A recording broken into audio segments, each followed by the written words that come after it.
The world has been captivated by the disappearance of Gabby Petito. This is what we know about the aspiring travel vlogger's life, disappearance, and her tragic death. Like a number of young women eager to share their lives with the world, Gabby Petito took to social media to share her van life lifestyle, her travel content, and her happy smile. Petito and her fiancé, Brian Laundrie, whom she had met in high school in Long Island, New York, set out on their fateful van trip in July 2021. They planned to share sights and experiences from the journey on social media through their Instagram pages and a YouTube channel called Nomadic Static. Prior to her cross-country van life trip with Laundrie, Petito had reportedly worked as a pharmacy technician in order to put money aside for her journey. She shared on Instagram that turning her Ford van into a camper was an adventure in itself, and she couldn't wait to get out on the road. Much attention and scrutiny has been placed on Brian Laundrie and his parents since Gabby Petito's disappearance. The couple had been living at the Laundrie family home for over a year before they set out on their trip together. According to the New York Post, Laundrie's parents, Christopher and Roberta, live in a 1,448-square-foot home, which also serves as the headquarters of their business, Juice Services, Inc. The New York Post noted that the couple sell and repair vegetable juicers, and their son also worked in the organic juice industry. Before moving to Florida, the Laundrie family lived in Bayport, Long Island, New York, where they reportedly operated a vending machine business. The family's line of business may have impacted Petito's professional life as well, as she told police officers in Moab, Utah that she had previously worked as a nutritionist. Information about Gabby Petito came to light over time after her disappearance. One episode that emerged involved a 911 call by a concerned bystander on August 12th, who reportedly saw a domestic dispute take place between Petito and Brian Laundrie in Moab. We drove by and the gentleman was slapping the girl. He was slapping her? Yes.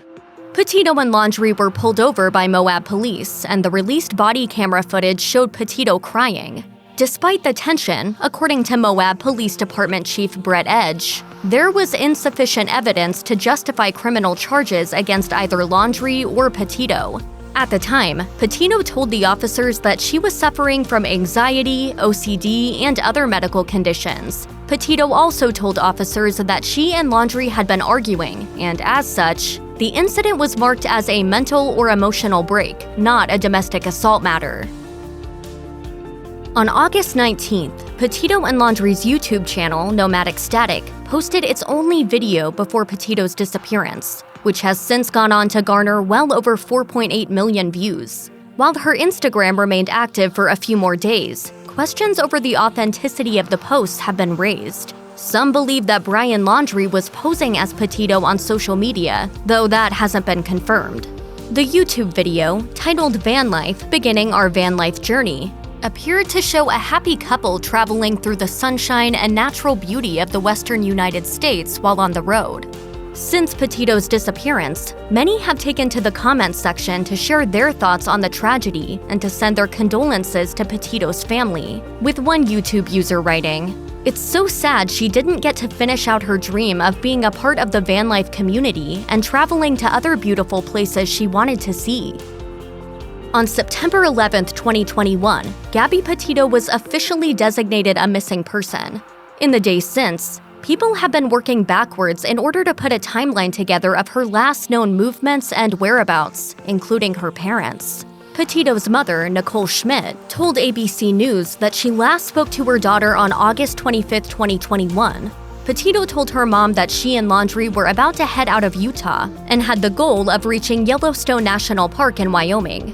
Schmidt tearfully recounted, "She sounded good and excited to continue her trip and excited to start her YouTube channel. She seemed okay."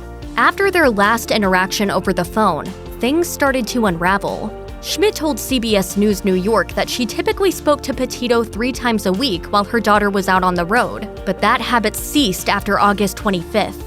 After her disappearance, police said that the last time Petito was seen alive was when she was checking out of a hotel in Salt Lake City, Utah. According to her mom, Petito's communications took an unsettling shift before she lost contact with her completely. Nicole Schmidt reportedly received an out-of-character text from Petito's phone about her grandfather. using his first name Stan, which Schmidt said was unusual. Petito's parents heard from her phone again via text message on August 30th, with a message that read, "No service in Yosemite." After that, Petito's phone stopped communicating with her parents. In the time since, Schmidt has called into question if Petito was the one who actually sent the two messages, a suspicion that was partly used to justify a search warrant for Laundrie's property in Florida.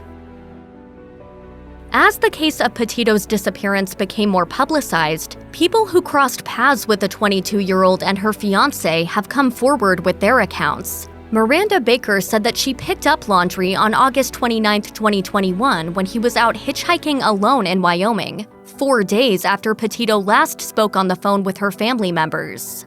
Baker recounted that Laundrie had told her that he'd been on a solo camping trip, while his girlfriend was back at their van working on their social media output. He allegedly said that he wanted to go to Jackson, offered $200 for a ride, and got in the car. Baker informed Laundrie once he was in the car that she was en route to Jackson Hole, and he eventually left the vehicle. He freaked out. He's like, "Nope, I need to get out right now. Pull over." Officials have reportedly been unable to independently verify the story of Laundrie hitchhiking. Laundrie returned to Florida on September 1, 2021. He had Petito's van in his possession, but Petito herself was nowhere to be found. 10 days after Laundrie returned to Florida, Petito's family officially filed a missing persons report. Gabby's father, Joseph Petito, took to Twitter to ask for any and all information regarding his daughter's well-being, writing, "Hello world, I am Gabby Petito's dad. Please help me find her. She is missing and we need everyone else to find her. Please keep sharing and praying." While Laundrie's potential involvement in Gabby's disappearance had yet to be formally announced by authorities, the Petito family's attorney, Richard Stafford, made it clear that Laundrie was not a friend to the family. He wrote in a statement, "Every day the search for Gabby continues, the Schmidt and Petito family becomes more desperate. They are frantically searching for answers and information in their daughter's disappearance while Brian sits in the comfort of his home." They're at the point that desperation is turning to anger. As time went on and answers surrounding Gabby Petito's whereabouts remained unanswered, her fiancé, Brian Laundrie, was officially named a person of interest by authorities investigating the case.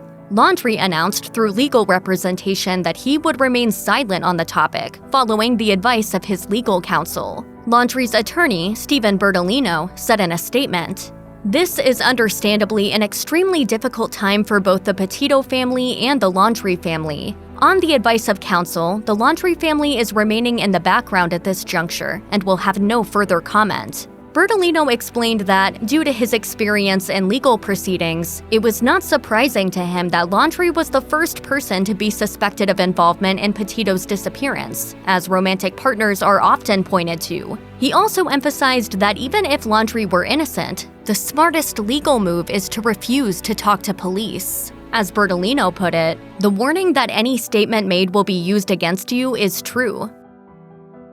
Brian Laundrie was officially named a person of interest in the investigation on September 15, 2021. A police statement at the time asserted that Laundrie, quote, "has not made himself available to be interviewed by investigators or has provided any helpful details."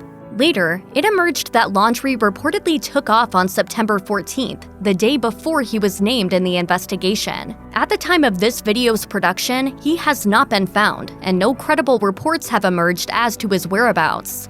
Days after his disappearance, Laundrie's parents told police that they hadn't seen their son since the 14th. According to their statements, Laundrie left their home with a backpack and announced that he would be going on a hike in the Carlton Reserve, not far from their house in Northport, Florida. Laundrie has been officially reported missing by his family members, but many observers of the case have a different description for him. The Petito family lawyer noted at the time, "All of Gabby's family want the world to know that Brian is not missing, he is hiding. Gabby is missing." Gabby Petito's remains were found in Grand Teton National Park in Wyoming on September 19th. Earlier today, human remains were discovered, consistent with the description of Gabrielle "Gabby" Petito.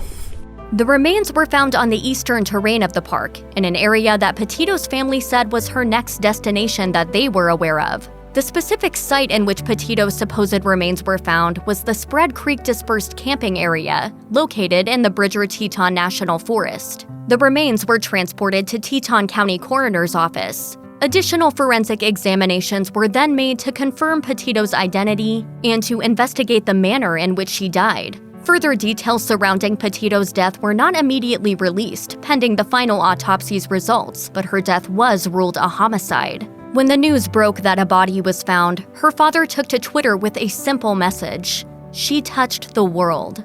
Michael Schneider, a special FBI agent in charge in Denver, announced in a statement at the time that any and all individuals involved in Petito's death would be investigated. The statement read in part, "The FBI and our partners remain dedicated to ensuring anyone responsible for or complicit in Ms. Petito's death is held accountable for their actions." Schneider also urged anyone with information about Brian Laundrie's whereabouts to come forward. As of the production of this video, Brian Laundrie, the sole publicly known person of interest in Gabby Petito's disappearance and murder, is unaccounted for. His parents have maintained that they haven't seen him since September 14th, and police are conducting a vast search for him in the Florida area. Specifically, authorities are searching for Laundrie in the Carlton Reserve, which is made up of 25,000 acres of natural reserve land. Investigators are even employing underwater recovery teams to locate him. Police are also utilizing drones to capture video surveillance and are using the scent from some of Laundrie's clothes so bloodhounds can hopefully guide them to his whereabouts. Police said of the search in a statement, "Please be aware, the Carlton Reserve is a vast and unforgiving location at times. It is currently waist-deep in water in many areas. This is dangerous work for the search crews, as they are wading through gator and snake-infested swamps and flooded hiking and biking trails." So why has Laundrie evaded police thus far? CNN noted that he's not only had a multiple-day head start, but he has also not been charged with any crime. Northport Police spokesman Josh Taylor said, "Laundrie is not a suspect in a crime. We think he is likely one of the last people to see Gabby Petito alive, and for that reason, he's a very important witness." Other commentators have noted the possibility that Laundrie isn't in the reserve at all, and that with an ample head start, he could be anywhere in the country or beyond. Only time will tell how the case will be resolved, and if justice for Gabby Petito will be served. If you or anyone you know has information regarding Gabby Petito's death or Brian Laundrie's whereabouts, the FBI is encouraging people to call its tip line at 1-800-CALL-FBI. That's 1-800-225-5324.